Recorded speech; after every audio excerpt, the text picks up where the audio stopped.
Hey there team, and welcome to a 3v3 on the Shire, I think. Pretty sure this is a Shire map. Or something of the sort. Anyway, playing as Isengard here. So I've got my Urukais, an evening battle too, as you can see with the torches there, that's nice. Got the Urukai infantry.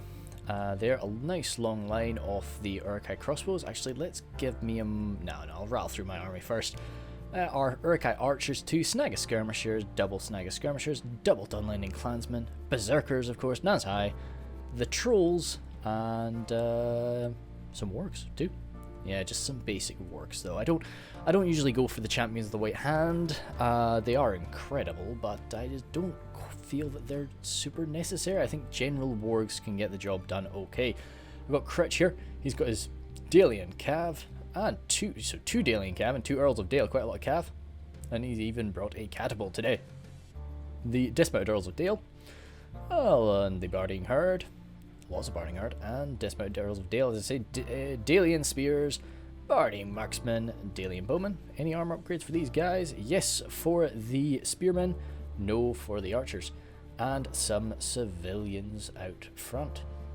Then our ally here is the Gandhi Berserk. So he's got his Eastron Horse Guard with that armor upgrade. I love them with the armor upgrade. Not actually too bothered about these guys. I love the aesthetic of them. I love the feel of them, but I just never really get much done with them. Next to them though, they've got the Alok Innis Rim.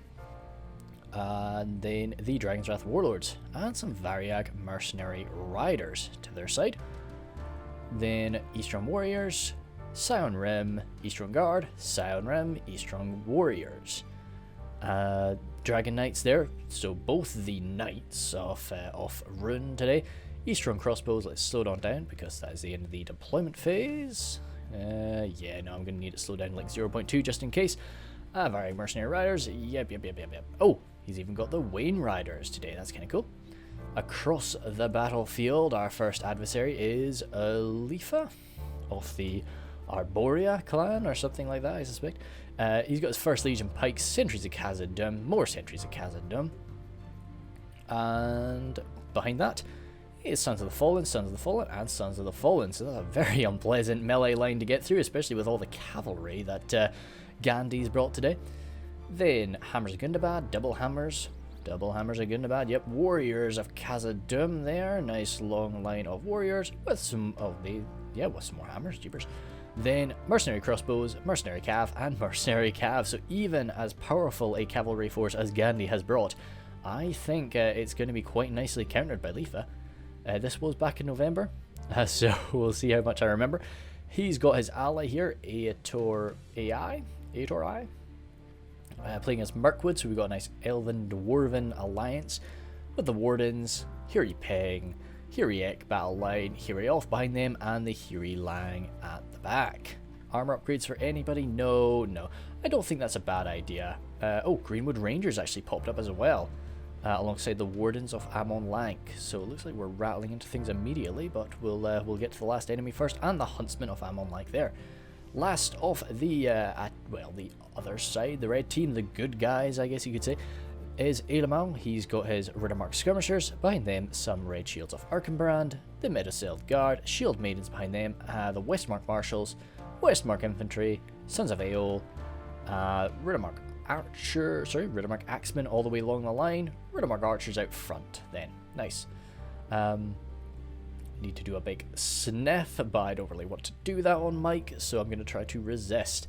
Let's go up to 1 times speed. So first things first, we can see that these two have deployed right next to each other, and there is a massive, absolutely colossal gap between them and Elamau. So Elamau is going to have to be watching out for himself. And as I say, as always, when I'm with Critch, we're usually in TeamSpeak with each other, so we're able to get some good organization done. And we see this guy all by himself, and we decide, hey, let's get stuck in. Now that's going to mean that poor Gandhi is going to be by himself up against 2. But he's got this nice hilltop, and he can sort of fall back, and he can form a defense around this area, while we move to strike Elamau. Definitely not something you want to do is sort of sit and tank all the damage from Mirkwood, though. That would be very unpleasant, but sort of is gonna have to be done. It's really the only choice here. Mercenary crossbows. That's actually a very damaging crossbow shot that they have. It is pretty brutal. Oh, let's go back to 1 speed because we've actually got a huntsman charge into the Eastron Horse Guard. Looks like they were coming into the Eastron Warriors, but this is definitely a huntsman victory, I'd say. The Eastron Horse Guard are going to hold their own a bit, but huntsmen are not like the Sindar, of course. And with the Scion Rem coming, that's definitely going to change things. So he needs to get them out, especially when they're surrounded by this many. Broken. Yep, I was going to say their morale is going to be shaken. They should return, but still, that's an unfortunate situation. Kill a lot of Horse Guard, but each huntsman is a lot more expensive than one of those Horse Guard, even with an armor upgrade. So Critch is sending some support over in terms of, well, in the way of his Dalian cavalry, but these Eastron Guard are dropping really fast to that fire, unshielded, with some level of armor. Wow, that's quite frightening. Something like that could be, whoops, F12, not F11. There we go, good. Screenshots. And there's even some corpses over here of Dale's men. Jesus criminy, that was a very bloody little scrap. Huntsman there. Probably got caught by the Dalian Cav, but the lumbermen will be cracking them open. Not a great amount of armor on the Huntsman, but you never really want to leave any sort of cavalry in a close fight with infantry like this for long. What's going on over here? It looks like there's some civilians that have been marched out quite far by Critch. And they're just going to get minced by the Sons of Ale. Sons of Ale even. But it's not too much of a loss, really. 150 florins. But, yeah, they'll just be getting chewed through. So that's a good win for Ailmal. Hiri Lang coming forward now, and they are going to be tearing through the lumbermen. And more archer fire coming from Mirkwood. Yep, that's broken. I don't blame these guys. They're a bit outmatched.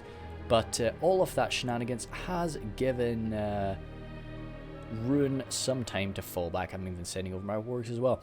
So, yeah, we've just wanted to give Gandhi enough time to get back to us. I guess we don't actually launch into our plan as quickly as I thought we did. So, as I say, this was a while ago. So I would be chasing them back a little bit faster because they're going to come back from routing. But I guess he just doesn't want to chase us too far and get shot at. You never really want to shoot at routing men, but damn it, that's really damaging, isn't it? They actually reformed there, but yeah. Overall, it's not so bad. We've used up a lot of their ammunition on these poor guys. Sucks to sort of throw them into the grinder like that, but hey, they did a good job. Ayator is advancing in a pretty macro way. Sort of seems to just be grabbing his boys and charging on forward. Pretty sure Ayator was quite a, oh god, very unlucky cabal shots. I think he was quite a new player at this point, so that's why these movements are maybe a little bit brash, or yeah. We might have some more cavalry engagements going on over here. I've got my Warg Riders coming on over, trying to back up the Variag Mercenary Riders. Shooting into the crossbowmen, who have actually taken some good losses. Nice. They're unshielded. They've got a good bit of armor, though, but still. It's not too bad to shoot them down. Mercenary Cav there. They're good. I love them. I use them a lot when I play as Cardinal, but you need to know their limits, and definitely going toe-to-toe with Warg Riders is above that. So we should be able to wipe those guys out, and that will be a lot of this real anti-cavalry power dealt with. And that really sort of starts to give us the Cav supremacy, which I do think is quite important. So once again, you can really see the massive distance, you know, with the dwarves and the elves all the way over here on this hilltop. And, you know, Rohan is so far over that direction. So, sometimes this is not so bad. You know, if you're getting yourself into a situation where you know you're going to be fighting independently in a team fight, as long as you're in the right mindset for that and you're watching out for yourself, it can go okay. But you need to be wary. So an issue is we have sacrificed that hilltop. Rhun had to grab everything he had and fall back. and that has allowed the elves and the dwarves to take the high ground, which is never really something you want. You always want to be in the superior position, of course, but as I say, we've got the Cav supremacy, and the elves are very quickly running low on ammunition. These Earls of Dale, quite a nice bit of armor on them and a decent shield, so they are actually able to take some of that damage quite nicely. And they will be able to slice through the mercenary cavalry without too much issue. Looks like Critch has other... Oh, no! This is going to be an issue for them, though. The Sons of Ale. Or Sons of Ale. I always say Sons of the Ale, but I don't know where that comes from. And the Huntsmen are coming in now, too. So these poor Earls of Dale have really gotten themselves into a nasty position, and they are going to be breaking. Or not. Not immediately. Are they actually running through? Are they going to get out of this? That is... that's pretty impressive. They're wavering. They're wavering. And, yeah, they're broken. No, I think these guys just popping up out of nowhere. I think units coming out of hiding, I think they do provide, like, definitely a morale debuff. So that was enough to break them. But, they might even make it home. Be nice to see that, but hey.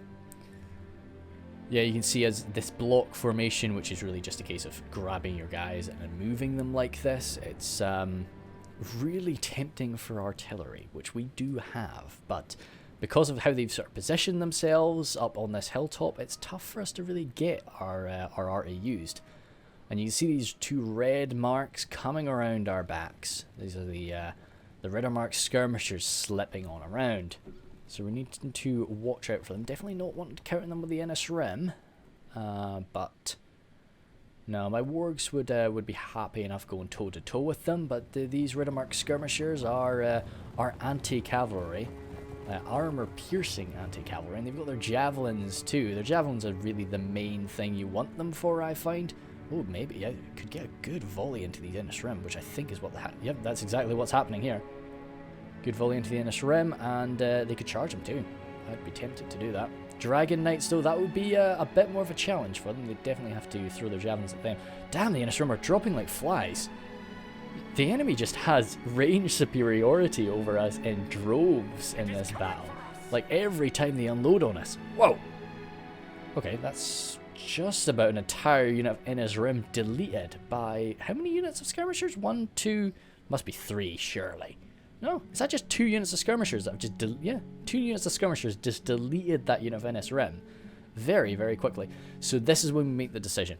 We don't want to charge up that hill up against 2 armies, up against a dwarf and an elf shooting the hell out of us the whole way. There's another unit of Innis Rim who's now suffering a lot of casualties from the skirmishers.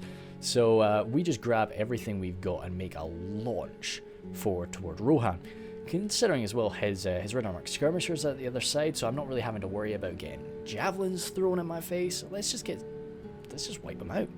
I really was excited to get the whole Isengard versus Rohan thing going on in this battle, so I was quite happy to go toe to toe with Elamau. Elamau definitely is the more experienced player on this team at this time, anyway. So that's nice as well. It's always nice to try and lock on to the more skilled player and try and have a little, when you're in a team fight, try and have a little battle against them, and you know, really you get to be a bit more bold. Oh, this is some good stuff. Good move here by these Riddermark skirmishers, getting a nice downhill charge. Not super duper impressive. That's unfortunate. Eastern Clansman there with 1 level of armor upgrade. I've actually been able to respond to that. That definitely wasn't Elamau's fault. He did that right there. Just sometimes charges don't work out. That's unfortunate. What's going on up here? Looks like we've probably got another little cav fight.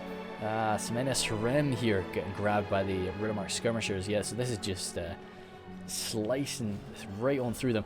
The Innis Rim, even though they're lancers, they have that heavy armor, which allows them to kind of stay alive in a lot of fights up against, you know, some of the lower quality melee cav.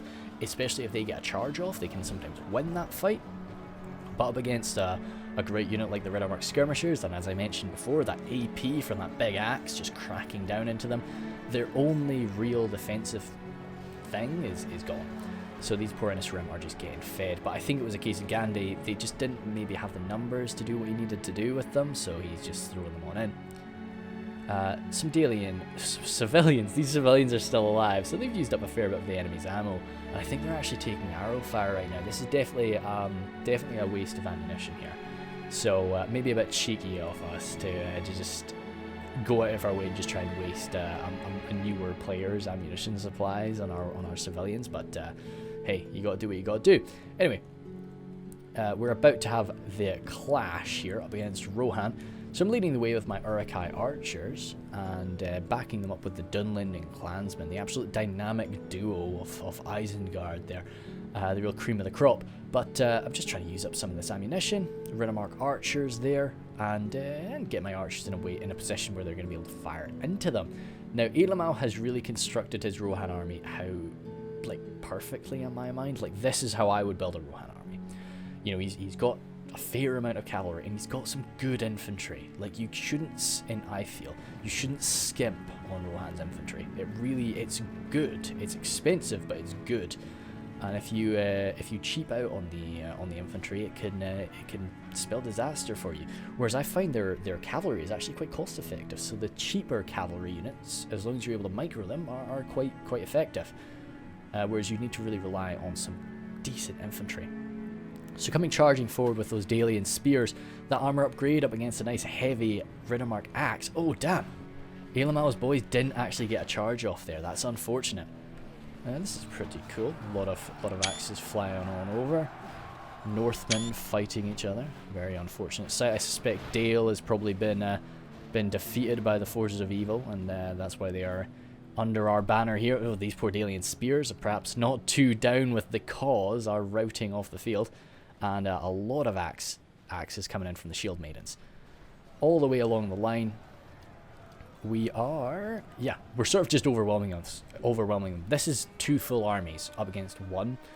You know, this is just because of the positioning. This is why I really love Medieval 2. It's why I love the earlier Total Wars, because positioning is so much more important.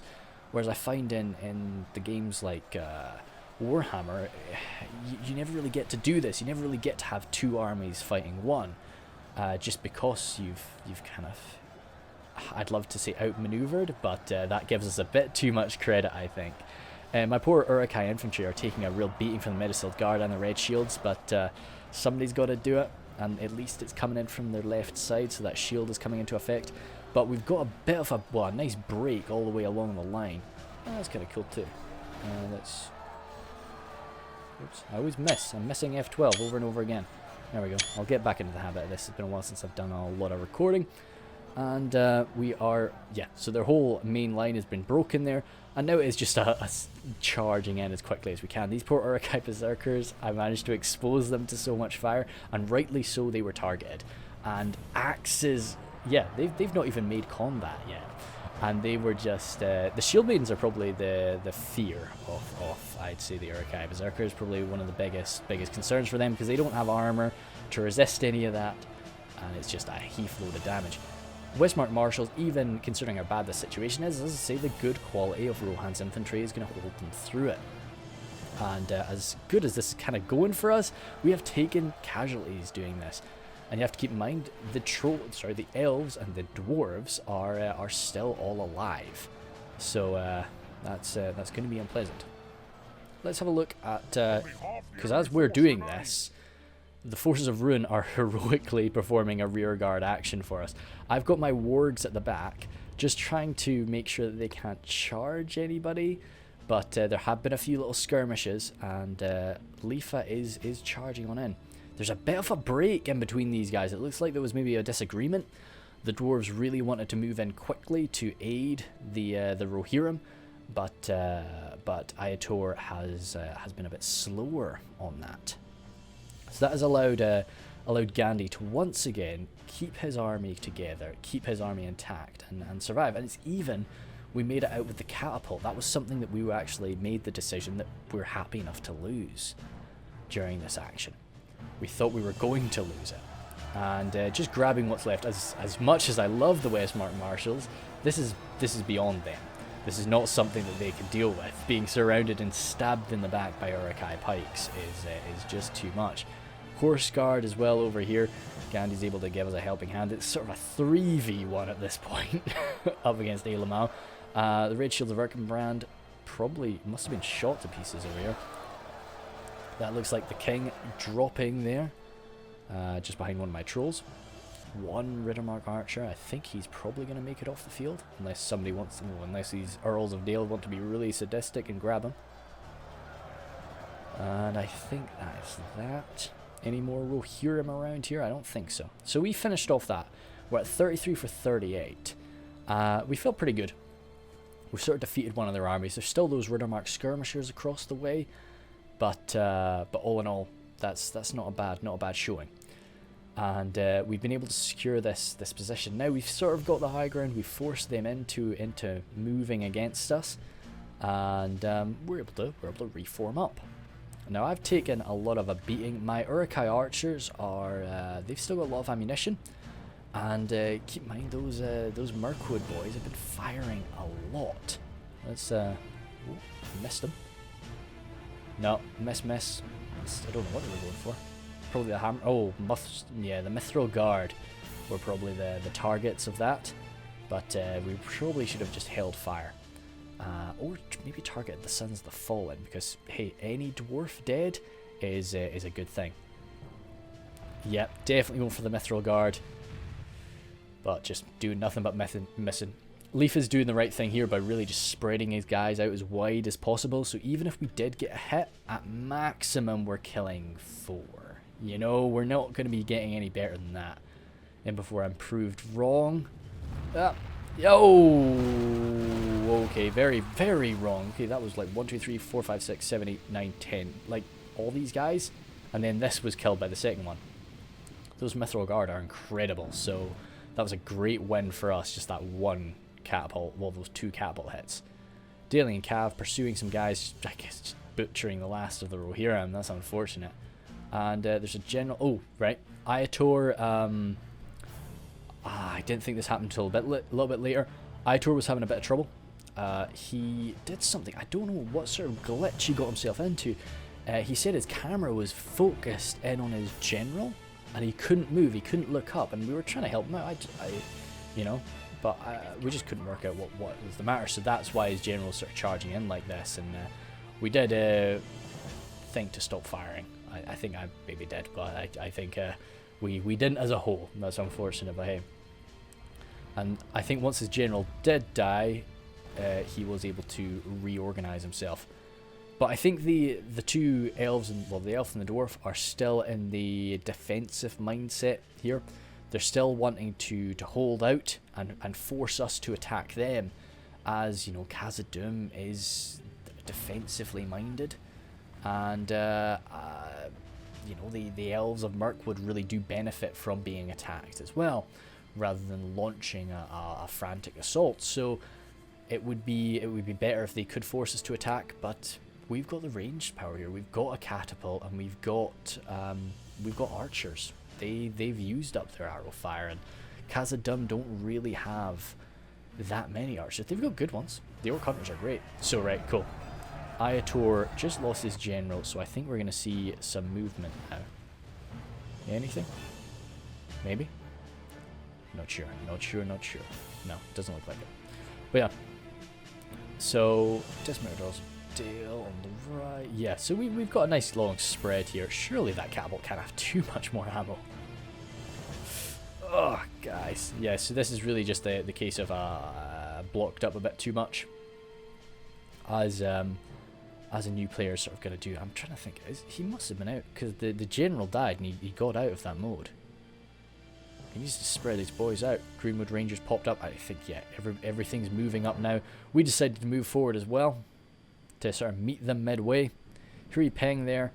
They've still got their bows out, so there's still ammunition to be spent, which is a very frightening concept for us. Let's zoom on to 2 times speed for a minute as we continue to sort of stare at each other. Damn!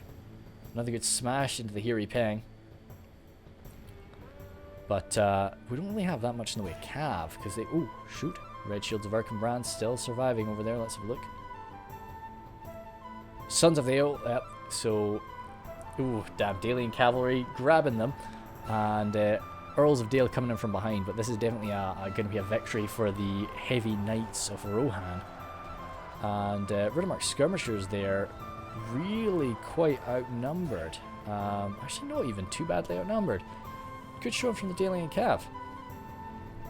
They did very well in that engagement to show through. I've got my wargs around here as well, and this is just us trying to deal with the last of the Rohirrim. Even Gandhi showed up for a bit of Scion Rim action too. And yep, we lurched forward a little bit. Think we are finally... No, we're not. I was going to say we're out of ammunition finally with the catapult. The great range of the elven bowmen is being seen now, as they are mincing through us. We're at 37 for 43, so we are still a bit ahead, but we've not really dealt too much damage to those dwarves.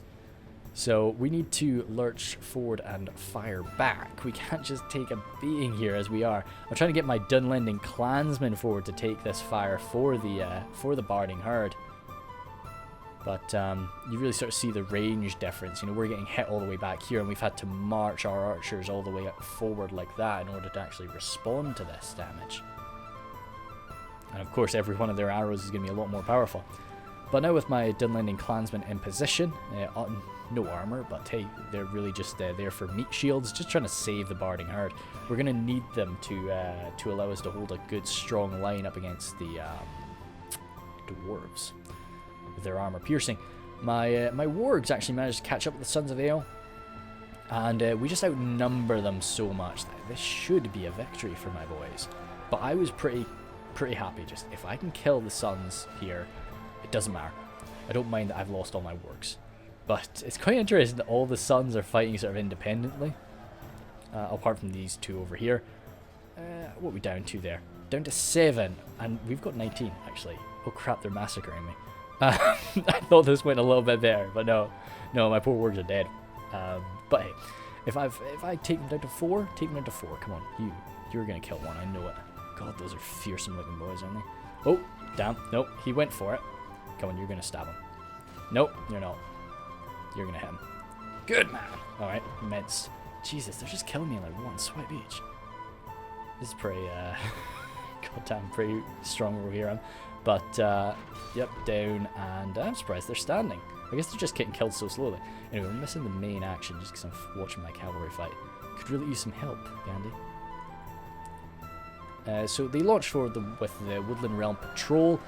I caught them with my Uruk-hai archers. I actually think he caught my Uruk-hai archers that were trying to fire, and they're just getting sliced apart right now. Of course, the Woodland Realm Patrol, in just a basic melee fight, they can really go toe to toe with the best of them. So they're going to slice through my Uruk-hai archers without issue. Snag of skirmishers back here. Looks like they're holding their fire. They were in melee though. Actually, yeah. There's some cool looking weapons, boys. Nice. Where do you steal that? But yeah, we will we'll save our javelins, or what's left of our javelins. We threw a lot of them at the Rohirrim, but we'll try to save what's left of our javelins for the dwarves. But yep, they're cutting through. But see, the problem is, yeah, they broke. Having a unit so far away from your front line and just getting surrounded by the enemy like this is you're just asking for it to be broken. You've got to be so careful with that sort of action. What is going on with the cavalry? Sons, nope, Riddermark Axemen over here. Sons over here. Sons over here. Yep, 3 of them managed to make it out. They probably fought somebody else. I think there definitely were more than 3 when they were done fighting my wargs. Definitely toward the later stages of this game, or during the main clash, he could be like an assassination strike force. I'd be super tempted though to come in for a charge against my trolls. It's risky. It's so risky, but yeah, I could be tempted by that. Because you'll come in, you'll definitely skewer one of them, and since you've got such a small unit, you're not going to get snagged up. You're just going to be able to get in and get out. I don't know what he charged. Oh, anyway, I think we've got the main clash being. Oh no, almost. What is rushing out to meet us? Greenwood Rangers. They'll be able to mince their way through some of my Dunlending clansmen, but no, I think Ayator's just got this habit of just sending one unit in at a time, and it really is time to have a proper clash. Although to say that, we're doing the same thing here with these Dalian spears, and Yeah, they're going to be getting very frightened by these First Legion pikes. So we have sent a lot of our ammunition now. Like, as I say, our main benefit was the fact that we had so much ammo. But these First Legion pikes are still around, as are the sentries, and as are all of these elves. So Aitor needs to get back behind his Dalian front line here, and I think he is doing that, which is good to see. I'm not seeing the... Let's zoom out a bit. I think somebody maybe sent something to go deal with the Suns. Ah, Critch came in. Good stuff. He got a good charge off on them. Like, he took one of them out, and I think these guys might be able to bring out the last one. Who said Dalian Cav were Lancers? Come on, man. He's given them an armor upgrade. That's kind of cool. Which I think is pretty good. It gives them a little bit more survivability in terms of their in terms of archers hitting them, but no. That one Sun is still around. One can do a lot less damage than 3, of course, but yeah, you can still hit some high value targets, I'd say. Anyway, zooming back on in to try and see how these front lines are organizing. We've got the manpower advantage here because we're humans and we're orcs, so we can come around them. Oh god, these Scion do not know what they're getting into here, clashing with the Sons of the Fallen. This is going to be a bloodbath for them. Sentries of Khazad-Dum clashing with the Barding Herd. Under normal circumstances, I would be pretty comfortable with the Barding Herd here, but those sentries are just outnumbering them a little bit. Actually, oh no, they're getting thrashed. So they were definitely, the Barding Herd were a damn good target there for all those Mirkwood archers.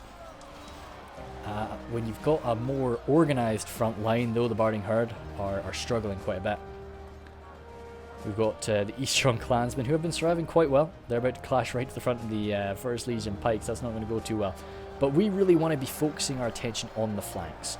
In the center is really where their pikes are concentrated, so we want to turn that around, which is what Critch is doing here by getting his Dismounted Earls of Dale around, my Uruk-hai infantry, and we're just wanting to beat them over here, beat the Sons of the Fallen and beat the Elves, and then hopefully squish the nice strong pike line. Now, see, these sentries are fighting by themselves. The Heriol could really be coming forward and backing them up, provide a bit more rigidity to all that. Jesus, what is this bloodbath? Well, this just mess of a fight here. My Uruk-hai infantry have come around, but yeah, it's just supreme quality that we've got to face off against here, and we're just trying to get around it, which we are with these strong warriors, and we've even got some horse guard. That's me at half of my force. Oh, the Eastron warriors have been grabbed by the Hiriek. Actually, it looks like the Hiriek were grabbed by the Eastron warriors. They were coming in to deal with the horse guard. Good move by the horse guard. That was a great little charge. Yeah, really dropping them. And now that we do have our cav superiority, we're going to be able to tear some stuff through, as long as these guys don't rout off in the face of the Sons of the Fallen. Yep, that's a good break on that left flank. How are we doing on the right? Have we broken through that yet? Oh god, it's messy. It's really messy. Hiri Lang there, turned around to deal with the Dismounted Earls of Dale. Yeah, some Hiriek have come in there too, so those Dismounted Earls of Dale are not going to make much progress. They don't really kill very quickly. I love them. They've got an amazing armor value. They'll survive for 100 years, but they don't kill too much. Good turning them around there, which is allowing my crossbows to mince right into the back. I'm back into mince. Mince is back into fashion. Hey, look at this. That's kind of funny. This little position here, these guys are totally surrounded. Actually, no, they have a tiny, tiny gap at the back there. And they might be able to cut their way out of this. Those Hiri Lang, though, are going to make it difficult. Earls of Dale coming in for some cycle charging there. And even a bit of general killing. And as I say, the elves and the dwarves just don't have an answer to our cavalry now. They're gonna... Oh, my pikemen are on the front line. They're going to do pretty nicely there. But overall, if this front line engagement, the infantry engagement, had lasted, and we hadn't gotten these cavalry units through, we hadn't gotten to smash them back and so on, then this would have definitely been curtains for us. But I think that we had enough. Dragon's Wrath Warlords and the Dragon Knights too, yep. Ooh, Mithril Guard are still standing. They're armor piercing, so they'll do a lot of damage to the Dragon Knights. And they'll be able to take a good charge too, with that heavy armor of theirs. We got some Uruk-hai archers still firing. I say, a lot of people really do not rate the Uruk-hai archers very highly. I understand that, but they're just a fun little unit, and they're very, very cheap. It does feel weird to like, because in your mind, Urukai are not fodder. Urukai are always meant to be a step above fodder. But so when you do have the Urukai archers or say the Urukai raiders, and you do just throw them around, it's a bit weird. But no, you need to do it sometimes. So there's still some First Legion pikes fighting alongside the Hirioth, but they will not last forever. Dismounted Earls of Dale have actually held their own really nicely with some admitting defeat. I think it's just the that's the elves admitting defeat. I think it's just the dwarves. They could have definitely killed a good few more of us, but yeah, it was the end. So let's have a quick look over my kills for a minute. Naz High did very nicely. Cheaper sake, those berserkers got absolutely torn apart though. Very nicely targeted. I was a bit too silly with them, I think, but yeah.